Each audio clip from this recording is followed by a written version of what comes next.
Please don't tell me. Okay. Yeah, it's all working. But everyone, welcome back to another Scream Things podcast.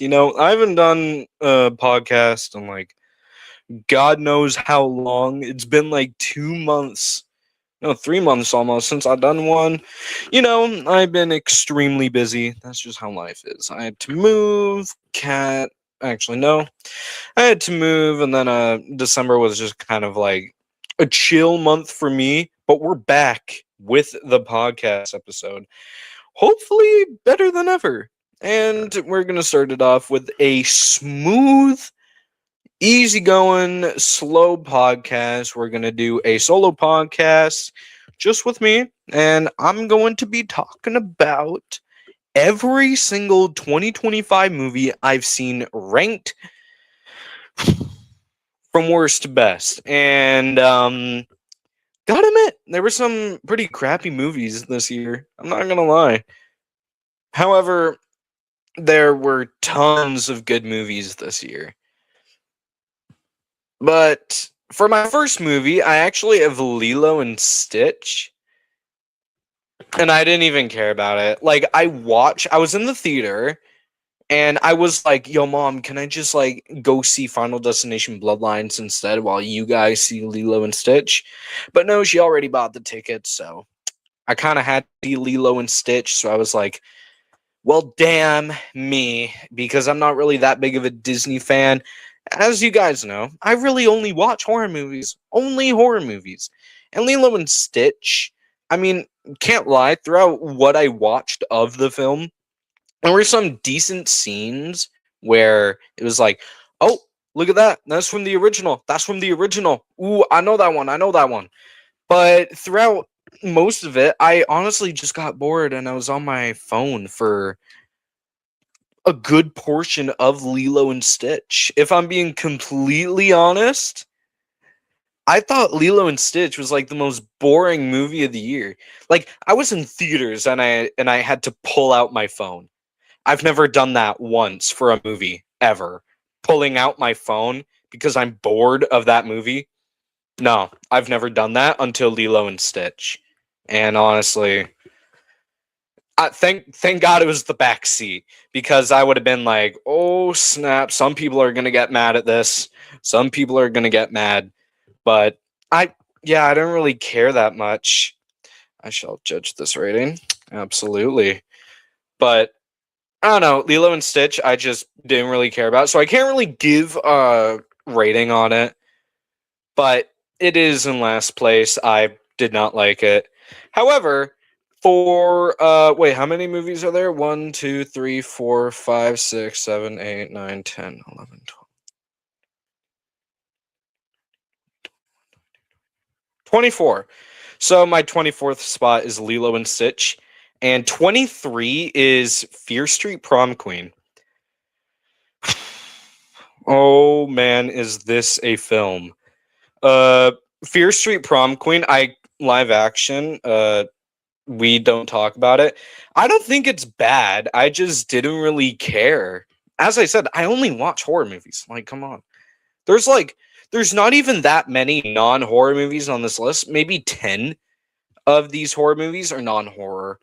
But I do have Fear Street Prom Queen at 24th as a no 23rd as a 2.5 out of 10.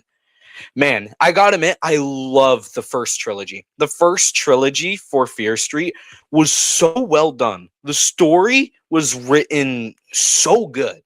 And the way they like made a full trilogy out of it and then spread it out throughout all of July and August of 2021, I was like, yeah, this is really good. I'm really enjoying this. Like the first 3 Fear Street movies were so good, and my hype for Fear Street Prom Queen, I was super hyped for it. However, I've not really read any of the Fear Street books. However, going into Prom Queen, I was extremely excited for it because I love the Fear Street franchise. Like the movie franchise, I think it's really good. Prom Queen, though, was a really tough watch for me. I tried so hard to enjoy Prom Queen. I I couldn't really get into it. Like They repeat the same kill over and over and over again for the course of 1 hour and like 30 minutes.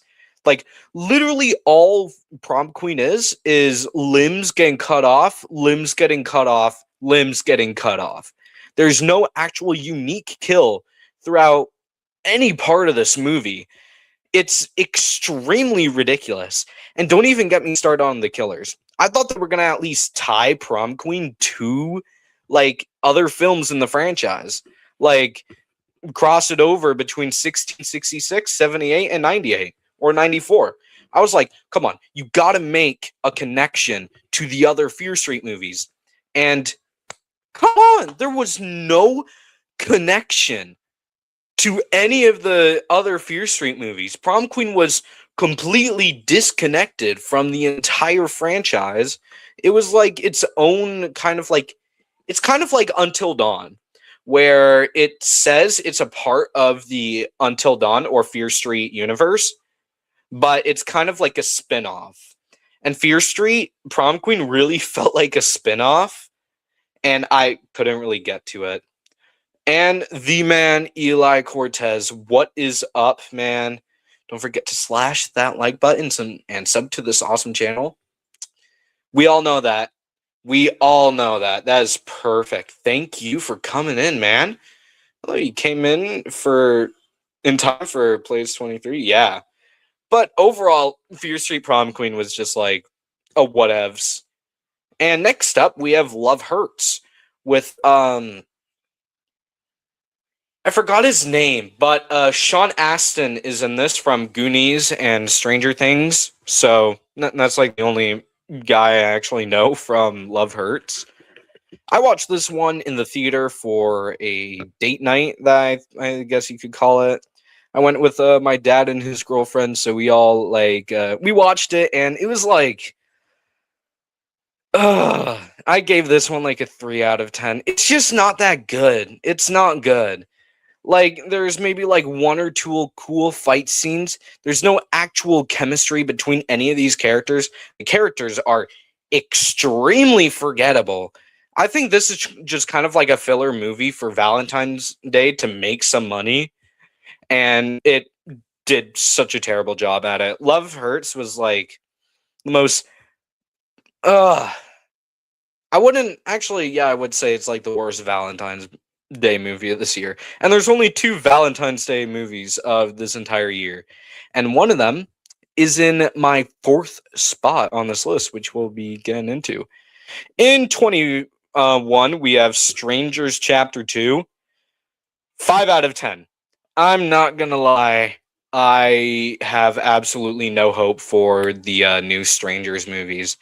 I think Strangers Chapter 2 had a lot going for it. It had some potential to be a good film. But the fact it's just like a movie about an entire chase sequence. And then spoilers ahead for every single movie, by the way, in case you haven't seen it.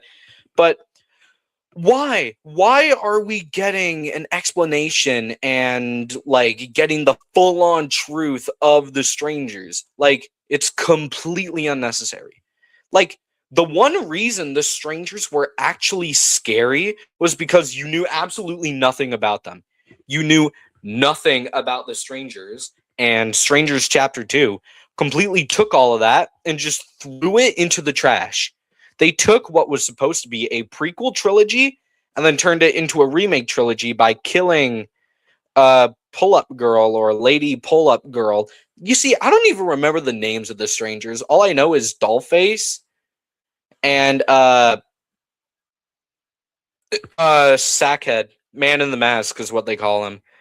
But the characters extremely dumb. There were some decent kills in this one. I'm not gonna lie.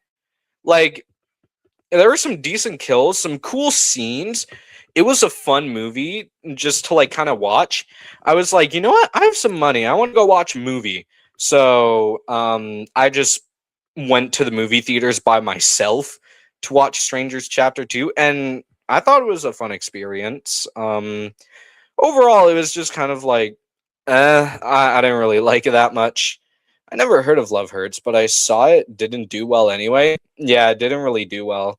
I'm not surprised though. It's just kind of like your average let's get some money movie, but they still like don't even make that much money.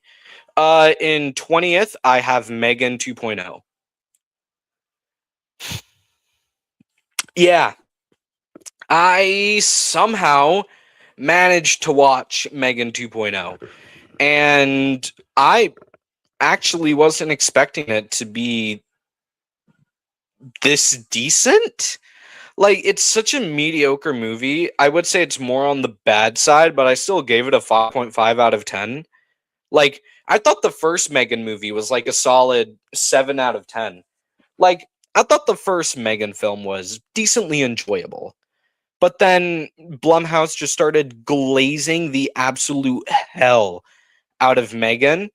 And I'm just like, I'm completely done with this franchise. I'm completely done with it. You know, I have a Megan pop back here, and I honestly never should have bought it. I don't like Megan that much. And Megan 2.0 was a complete waste of time, honestly. Like, I thought it was going to be exactly like Terminator 2 Judgment Day, but it was a little bit different. I'm not going to lie. There were some differences between it, but it was just like, it felt like it was going deeper into trying to be an action romantic comedy, I guess you could say, instead of actually trying to be a horror movie, which is what Megan should have been. I mean, dude, they literally set this girl up to be like the next Chucky. And now she's like helping the people that almost pretty much killed her first body. And she wants to help them now. Like, what? Why is Megan a good person now? It it's so ridiculous. There's really no reason to have Megan become an actual hero in this situation. Like, just make her a hero, dude. Or I mean a villain. Make her a villain. That's what we want. We don't want a hero. Like, I guess you could say the same thing about Terminator 2, where the T-800 becomes a hero, but that was executed like chef's kiss. That was so good. But then you have like Megan 2.0 and it's just like, why do we have this here? In 19th, I have Karate Kid Legends at a 5.5 out of 10. Now, I'm not gonna lie, I was actually thinking of putting this at like a solid 6 out of 10.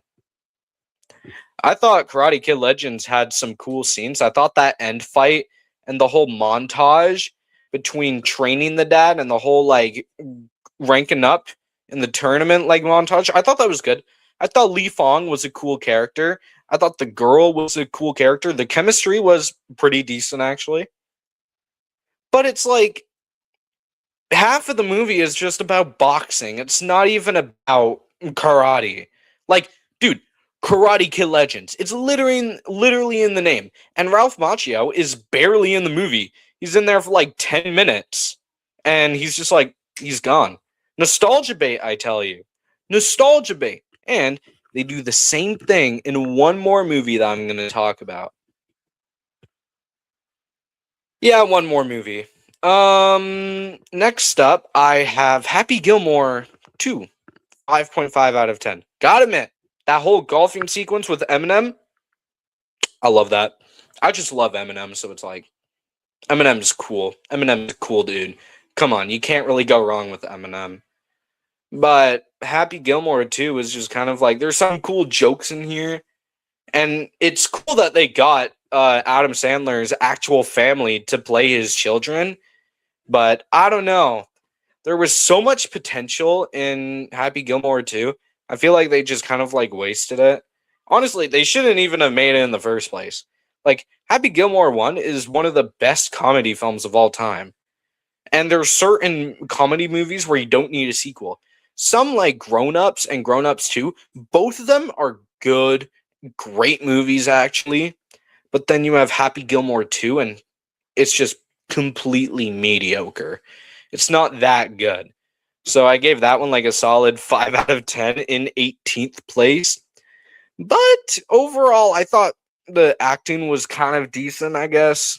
Adam Sandler's a cool dude, so it's like you can't really go wrong with Adam Sandler.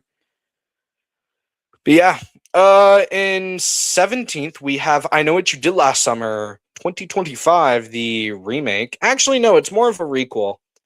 And this is the movie that I'm talking about where they use nostalgia bait to their advantage. And honestly, it still wasn't even that bad of a film.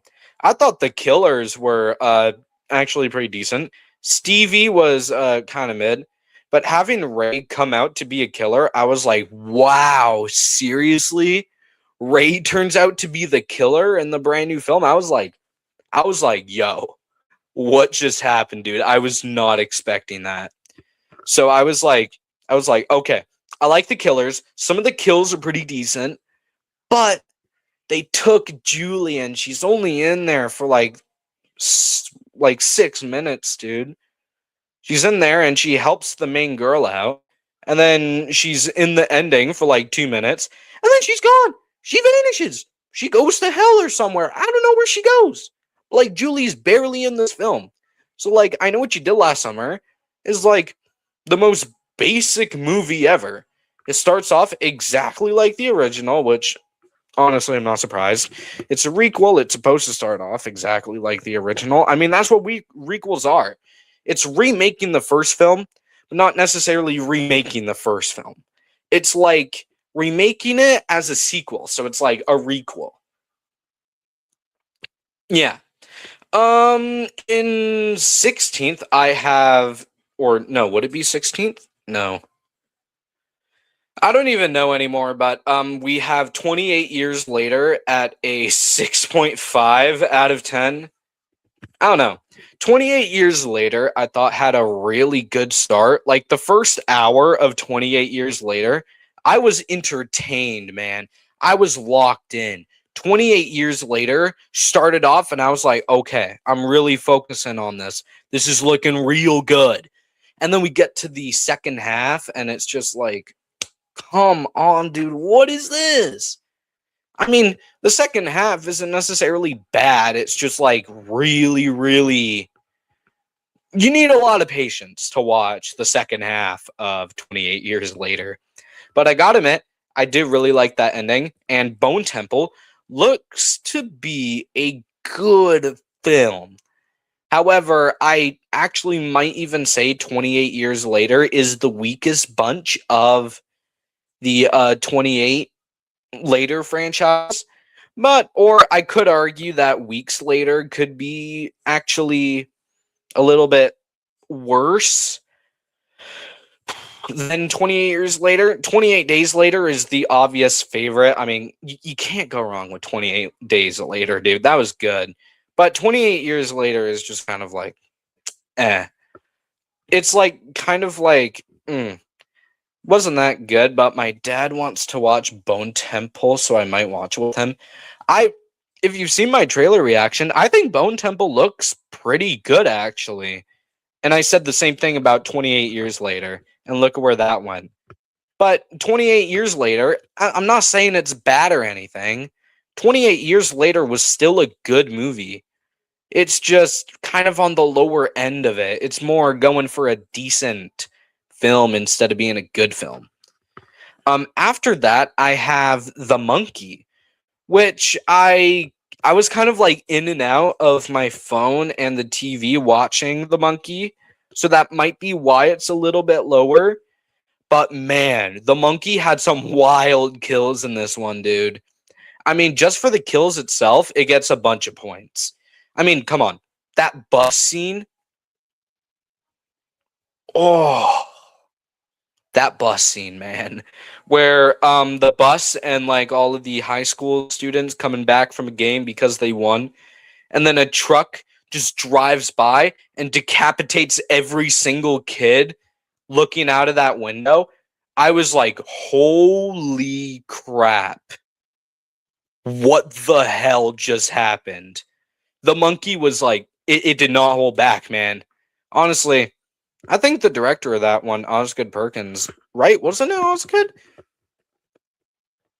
Either way, I thought he did pretty good directing that. I thought it was a good movie. Next up, I actually have The Monkey. No, like the movie The Monkey with like that the clanker monkey from Toy Story 3. you know, and then it's like that monkey.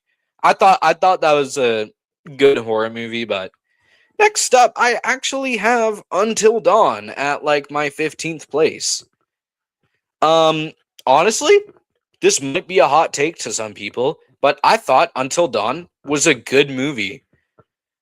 However, as an adaptation, I think Until Dawn is absolutely crap. I I don't know. Until Dawn had some good references to the original game, like the don't move mechanic, the Josh Washington files, all of that stuff was pretty cool. But oh, there's like absolutely no connection to the first game at all. There's no connection at all. It's like such a bad adaptation. I mean, honestly, if the title didn't even have the word Until Dawn on it, like if it didn't have the Until Dawn branding, I think would actually be higher on the list. But just because it markets itself as an Until Dawn adaptation, but it's completely different from the actual game, it's like a 7 out of 10 at best. As I said, I'm not calling it a bad film. The characters aren't that bad. I thought Clover though. Okay, we're getting somewhere. But I thought the kills were pretty cool. I like it how it goes from each night to the 13th, and it's all something different each time. The first night was really cool. Second night was kind of cool. That night with the water, and then the fact they all explode, I was like, holy. The ending was just kind of like, eh. But I'm really excited for the sequel. If they make a sequel for Until Dawn, I'm going to be extremely excited because it is based off of the I need to breathe, but it is going to be based off of the actual game, hopefully. So thank God. I need to see all of the original actors from the game come back to film Until Dawn 2 and make it be based off of the first game. I need this. Dude, I'm going to be so excited if they actually do that. I mean, man. And after Until Dawn, I have Conjuring Last Rites as a 7.5. This one's kind of like controversial, honestly. I do think it's a good conclusion to the Conjuring franchise. However, it takes such a long, long time to actually get into the setting of the movie. It takes way too long to like set up everything and get to that final battle with the demon. It takes such a long time to get to that position. So it's just kind of like, okay. But I thought it was a good film. I thought the ending was good. I thought some of the first hour of it was pretty decent, but it's a really slow movie. I do want to watch the last Conjuring movie. Plus, there's a documentary on the family. Yeah, the Warrens aren't necessarily good people. Like they actually make the Warrens in the movies a lot nicer than the actual people. Because apparently the Warrens were kind of jerks. Apparently they were like incredibly terrible jerks. Not saying they aren't bad people because they saved a bunch of lives. But I'm not saying they were also very nice people. They were just kind of like, okay. Next up, we have Predator Killer of Killers, the animated Predator film, which I mean the documentary about the last family the Warrens worked with. Oh, you're talking about that one. Okay, then yeah. Predator Killer of Killers, 8 out of 10. This movie. Now, this one, I was like, I don't like animated stuff that much. So I was going into Killer of Killers kind of like, I have no idea what to expect. It's probably just going to be basic. I don't know what I'm going into. And then I watched Killer of Killers, and I was like, holy crap, dude. This slaps. I mean, Predator Killer of Killers did such a great job setting up what was supposed to be the end of the film. it did such a great job setting it up. And the actual characters themselves were really good. The kills were really good. The story, phenomenal. And I mean, it was such a good film overall. But I don't like the aesthetic that much. I don't know. I've never really been into Viking stuff. I gotta admit though, that the Japanese one, that was good stuff. I love that one. The aerial one, that was crazy. The aerial fight with that predator, I love that. That was so surprising. I was like, holy dude, this guy's absolutely working on this predator. And then everyone gets captured. They get brought to the final part of where they're supposed to be. And then they just straight up like kill a bunch of predators, and then a few of them flee. I don't think one of them makes it. I don't know. I watched it like after it came out, and that was like the only time I ever watched it.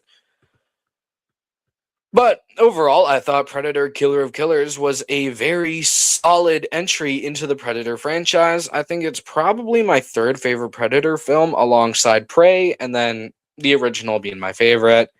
I have not watched Badlands yet. I need to watch it. Next up, I actually have Halloween Aftermath, the fan film. I give an 8.5 out of 10.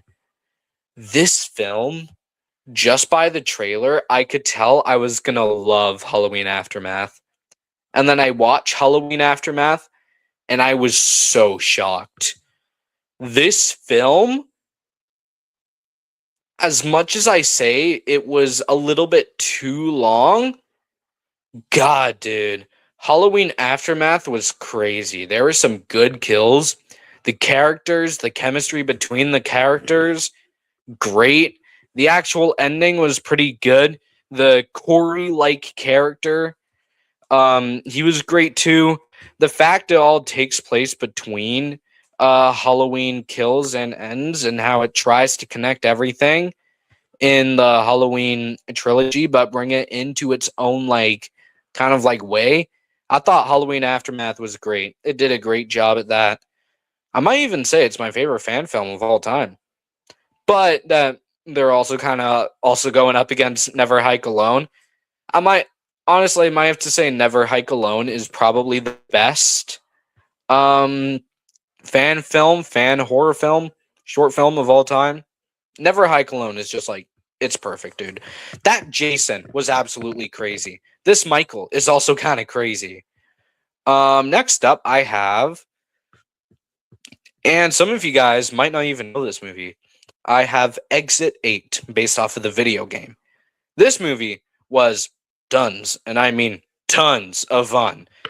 If you guys haven't, you need to go check out Exit 8. The game's really good.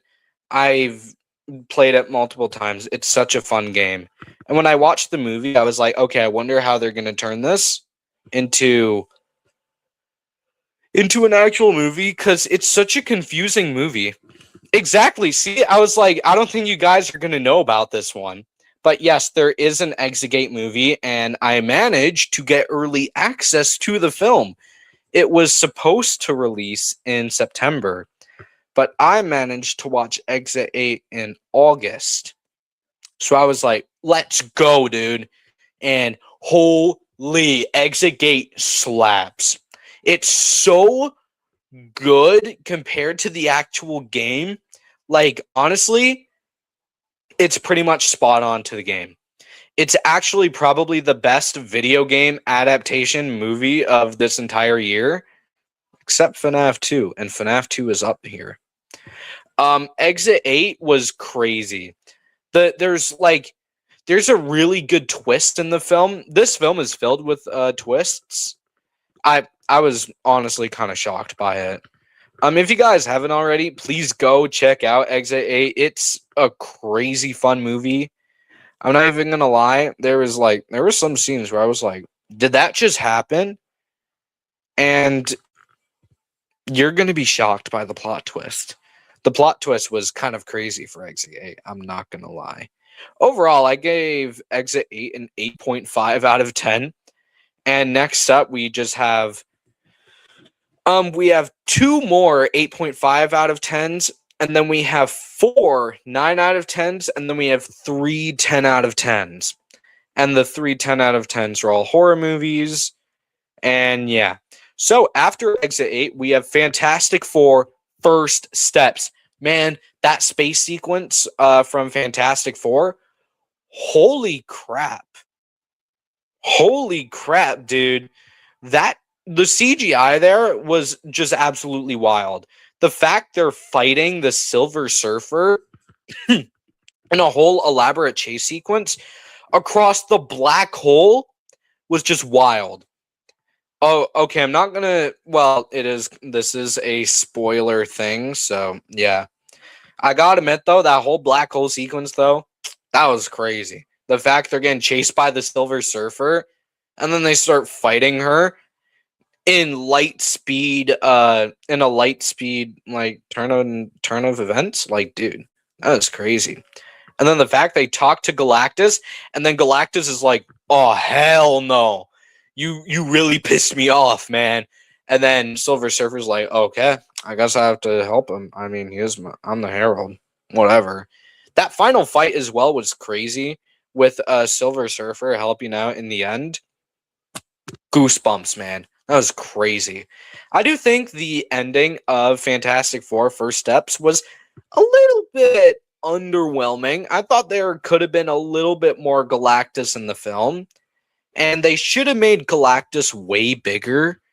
However, I'm not even gonna lie. I thought Fantastic Four First Steps was really good.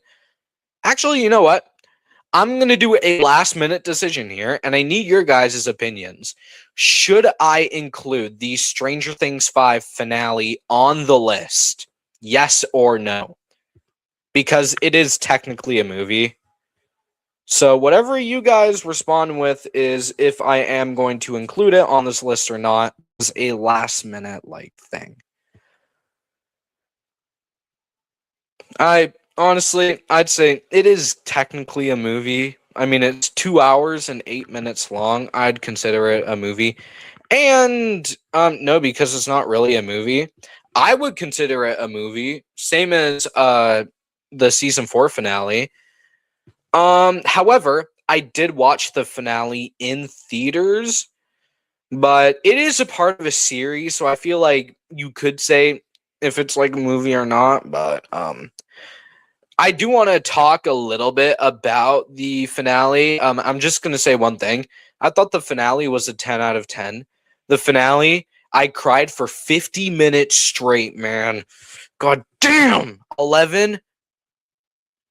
Come on, bro. And then that whole epilogue was just tears running down my eyes, bro. That was just, that felt like losing someone, bro. The finale was crazy. After Fantastic Four, I have a Minecraft movie. Yeah. I think that might actually shock a lot of you, but I thought a Minecraft movie was actually really good. I have it at an 8.5 out of 10. I went into a Minecraft movie with no hope. I was like, okay, this is just going to be a very, very simple movie. But then I watched a Minecraft movie and I was like, holy, wait. This movie's really, really gas. Dude, honestly, I was freaking out when I saw Dan TDM and then all of these little references throughout. And then I was screaming in the theater, Chicken Jockey, I am Steve. Dude, honestly, the whole experience on its own for a Minecraft movie was just great. I thought it was such a fun movie, and I went into a Minecraft movie only to see the memes. But little did I know, it was actually a really good film, and I had so much fun with it. So I gave it a solid 8 out of 10. In my 1, 2, 3, 4, 5, 6, 7. Okay, in my 7th place, we have How to Train Your Dragon live action. 9 out of 10. Honestly, I'm not that big of a fan of the How to Train Your Dragon franchise, but when I saw that Mason Thames was going to be playing Hiccup, I was like, wait, wait a minute. Let him cook now. And then they had that casting for the blonde girl, and I was like, who the hell is this? Astrid. Then they had the casting for Astrid, and I was like, who the hell is this? This is not my Astrid. But then I watched the film, and I was like, holy dude. Like, I've only seen the first 2 films, that's it. But holy, How to Train Your Dragon was incredibly spot on to the animated film. It was literally spot on. That ending was crazy. Astrid was actually a really good character. Their chemistry, Mason Thames or Hiccup and Astrid in the movie, great. Dude, How to Train Your Dragon was like probably the best live action adaptation of this entire year. Like, dude, that was just crazy, man. You need to see it if you haven't seen it already. It's on Prime Video. I might even watch it after this, dude. It was such a good film. In 6th place, I have K-pop Demon Hunters. Yeah. Honestly, I was hating on the film at first. I was like, why are people glazing the hell out of this film? It's literally just a K-pop movie of people singing. That's literally all the movie is. What is there to like about K-pop Demon Hunters? Oh, little did I know. I watched it and oh man. Honestly, the songs are actually bang. I will actually listen to these songs, bro. They were bang. And then I waved to the actor of Mei Hong or of Mira. She waved back. That was great. I loved that. That was at Rose City. But K-pop Demon Hunters, I was not expecting what I saw. I was like, yeah, it's just gonna be like whatever. I don't seriously, I couldn't care. But then I watched it and I was like, okay, wait, K-pop Demon Hunters is great. Gotta admit, the whole Your Idol sequence, that might actually be the best song of the year. I'm not even gonna lie. That was so good. We're going up, up, up, it's our moment. Yep. Oh, we got Allison in here. How are you doing? I'm doing good. How are you doing? But yeah, I give K-pop Demon Hunters a 9 out of 10. I thought it was great. I know a lot of people really think it's a bad film. I think K-pop Demon Hunters is a hit or miss, but this is like one of the animated films that might actually be in my top 10 favorite animated films of all time. I mean, K-pop Demon Hunters, the songs alone are good. The chemistry between Jinu and Rumi, good. No, amazing actually. But overall, I thought it was crazy. I'm doing fine. My Coraline Funko Pop came in today. Oh yes, you got a Funko Pop of my cat. Wow, thank you. I feel honored. Jokes, but I might even have to get Coraline Funko Pop, dude. But yeah, K-pop Demon Hunter is great. In 5th place, I have Superman. Honestly, I was like, yo, this Superman film looks kind of good. I mean, come on. It's James Gunn. Pretty much every single James Gunn movie is good. And then I watched Superman in theaters with my dad, and I was shocked. I was shocked. Nicholas Hoult was probably one of the best villains from DC so far. I mean, his portrayal of Lex Luthor,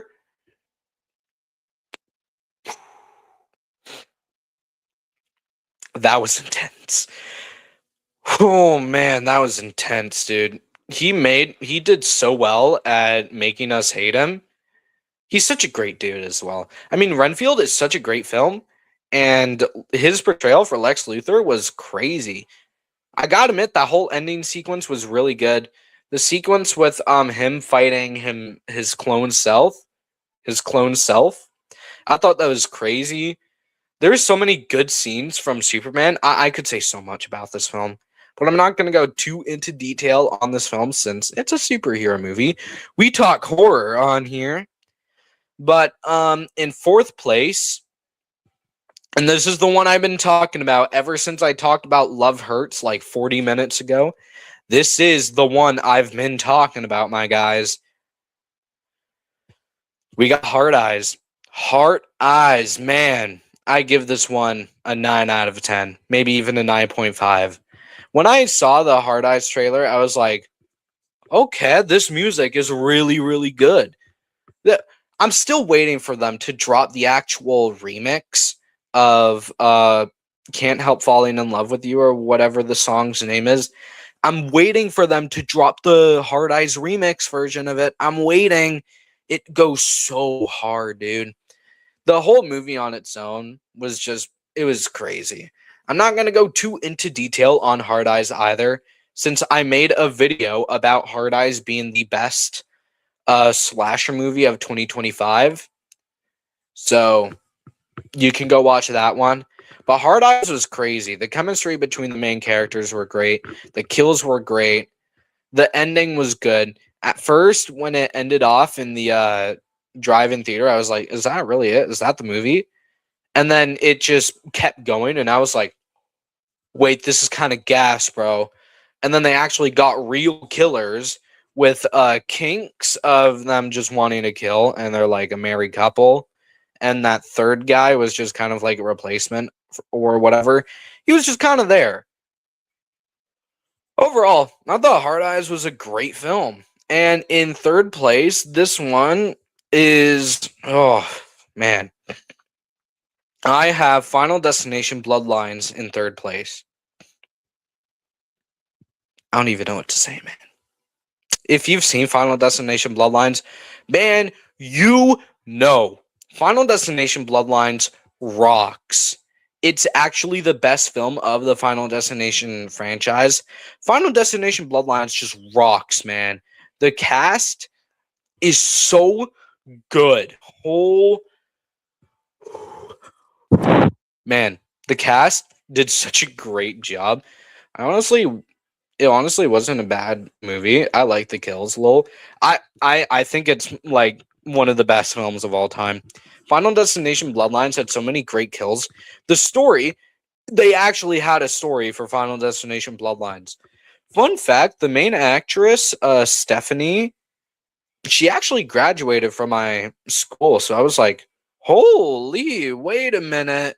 She better come back for a high school reunion or whatever during school hours so I can get her autograph from Final Destination Bloodlines.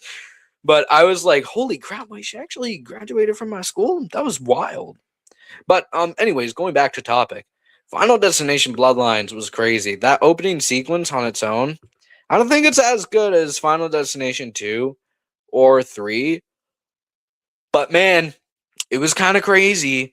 That ending was kind of crazy. I love that ending. Some of the CGI did look kind of wonky, but honestly, it's a Final Destination film. What do you expect from a Final Destination film? You don't expect that much from a Final Destination film. You really don't even expect that much. Overall, I thought Bloodlines was like a solid 10. Yeah. I'm gonna have to say it was like a solid 10 out of 10. What do you guys think?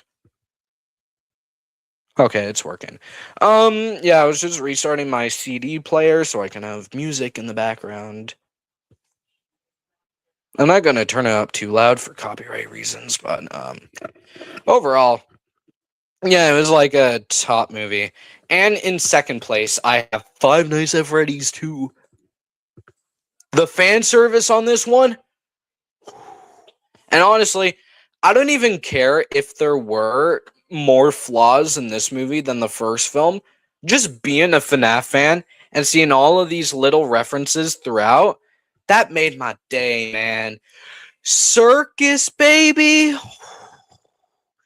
The trapdoor scene. The whole opening scene on itself. That I can't with that, dude. The whole opening sequence on its own was crazy. She liked it better than the first one because of Charlotte. Charlotte was good. I gotta admit though, the whole possession thing, I didn't really like that much. It's a cool concept, don't get me wrong. I thought the whole possession thing with Charlotte was just kind of like, eh. I wish there was a lot more Matthew Lillard. There should have been so much more Henry Emily. Man, Henry Emily rocked in this film, and he's in it for like what, two minutes? No, he's in it for like 1 minute, and then Matthew Lillard is only in the film for another 2 minutes. Like he's in the first film for like 5 minutes, and then he's like in the second film for like 2 minutes. Like, where is my Matthew Lillard? He's pretty much like the Voldemort of this franchise, where he's barely in the first couple movies, and then he becomes like the big bad guy. Holy crap, that end credit scene with Springtrap. Shaking, dude. I'm shaking. My boots are shaking. That was great. I can't wait for FNAF 3, bro. It's gonna be wild. So I positively get or give FNAF 2 a 10 out of 10. But we still have one more. My mom was mad about Skillet only being in the movie for 5 minutes. Who's Skillet? Do you mean Michael Afton? Michael Afton was a good addition as well. I like Michael Afton.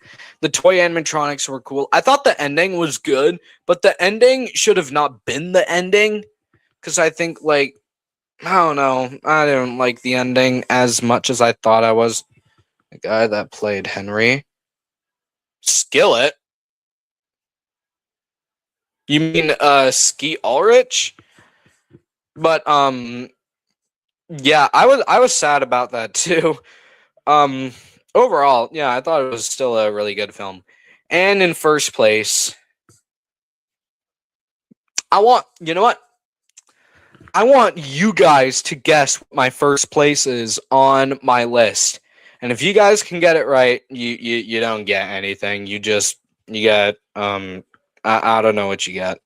I just want to see if you guys can actually guess what my number one is for 2025.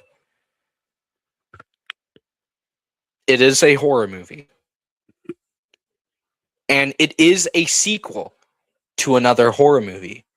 More of a recent horror movie. This film is what other hints could I give about it? Yeah, that's pretty much it. It's a 2025 sequel horror movie, and it's a sequel to a more recent horror movie. I can't say the film company, or else that pretty much just blows my cover, since I already covered 2 of these films. I will say, 2 of these films are from the same company, and they're all sequels, and I already covered them. And the last one is also from the same film company. They're all sequels. And they all came out in around 2021 and 2023. All 3 of these sequel films. I'll wait for you guys to guess. I will say, I do have a full shelf in the back dedicated. You can't really see much, but I do have a shelf in the back dedicated to the specific movie because, well, it's that good of a movie. The first movie was great, and the second movie is even better. Holy. Okay. You guys get like Terrifier 3? No, that was 2024.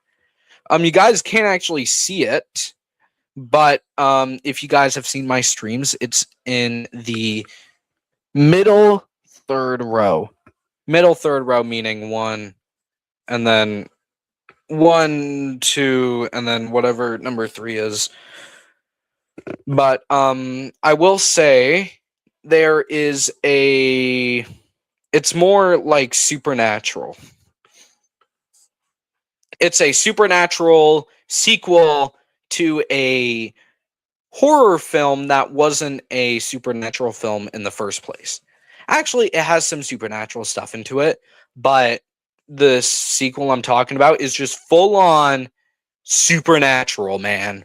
Full on supernatural. It doesn't just have supernatural elements. It is supernatural slasher. That's your next hint. It's a slasher as well. So I will give one of you guys one single guess. And if this helps, it is the second movie of a franchise. The second movie. And we might not even get a third one based off of the ending.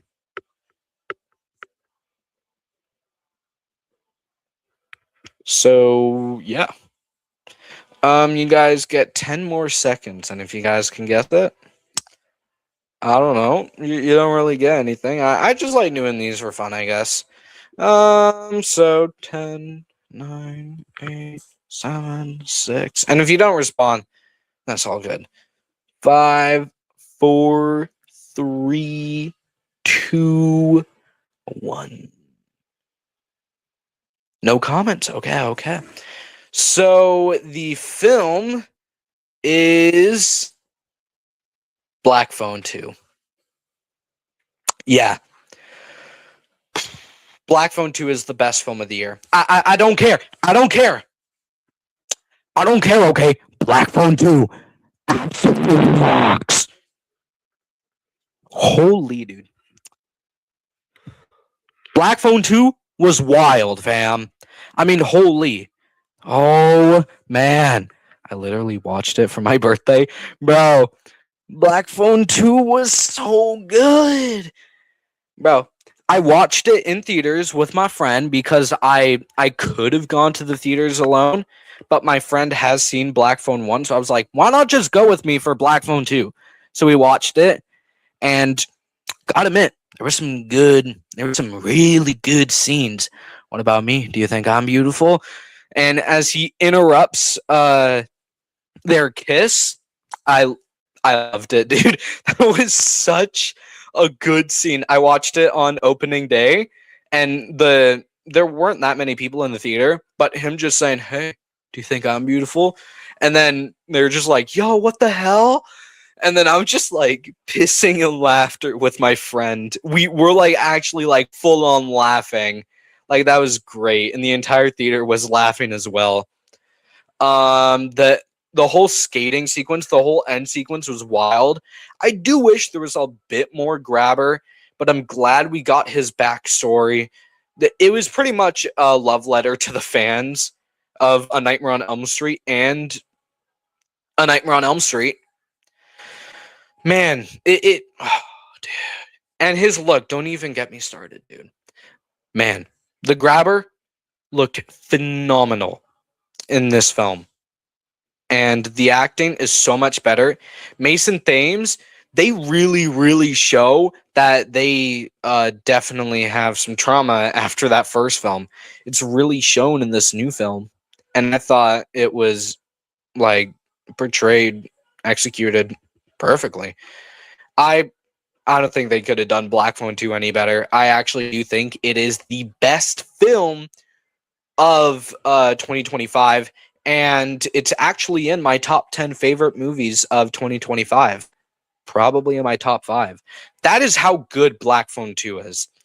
Like Black Phone 2021 is like an 8 or a 9 out of 10, but Black Phone 2 is a straight 10 out of 10. It is so unbelievably good for a sequel. I was not expecting. Like when I watched it, I was like, wait, this looks like really gas.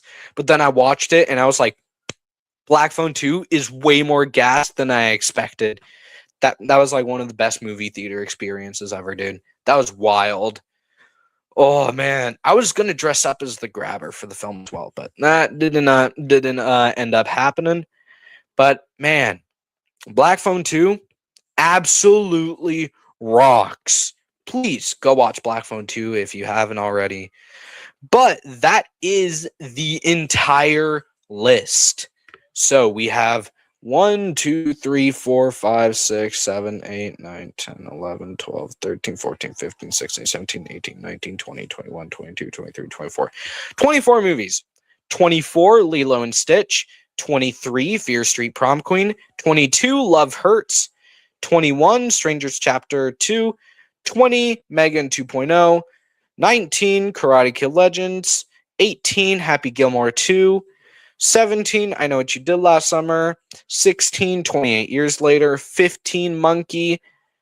14 Until Dawn, 13 Last Rites, 12 Predator Killer of Killers, 11 Halloween Aftermath, 10 Exit 8, 9 Fantastic Four, 8 Minecraft, 7 How to Train Your Dragon, 6 K-pop Demon Hunters, 5 Superman, 4 Hard Eyes, 3 Final Destination Bloodlines, 2 FNAF 2, and number 1 is Black Phone 2. So thank you all for joining me on finally being back to the podcast. Feels good. I'm going to try to go all out and try to get someone to interview for Scream 7's podcast, which will be happening next month. And I'm going to try to get a bunch of creators to come on for that podcast episode because it is Scream 7 after all. It's going to be a wild, wild movie. But overall, it wasn't a bad tier list. No judgment. Well, I'm glad it wasn't a bad tier list. I do think I would switch out some movies. I would put Karate Kid above Happy Gilmore, but overall, they're just kind of like same thing. Lilo and Stitch, get out of here. K-pop Demon Hunters, I was willing to put in 5th place, but Superman, it's Superman. Superman should be in my top 5. And I'm not that big of a Superman fan, to be honest, but that movie, like, really shocked me. Minecraft movie, good. Fantastic Four, good. Exit 8, I don't know. Exit 8, you kind of need some patience to actually watch the film. But Exit 8, nonetheless, is a great film. I think you would like it. It's very similar to the games. The twist ending, or just the actual plot twists in general, man, it's kind of intense, dude. There's a lot of plot twists in Exit 8. I'm not going to say much, but good film. So that is the end of this podcast, the end of the 15th episode. We skipped the 12th, 13th, and 14th episode. We skipped the Stranger Things episode. We skipped the FNAF 2 episode.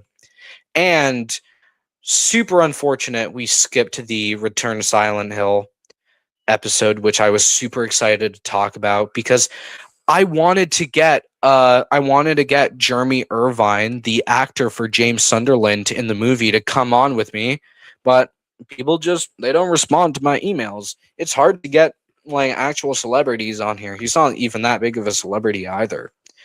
But that just ended up happening, and it's been such a busy past 2 months, obviously. So being back on the podcast, it's a lot. It's a lot to do. But anyways, thank you guys so much for hopping on. And I will be coming out with Horror Talk Tuesday, coming back tomorrow. And I will be seeing you all later. So peace.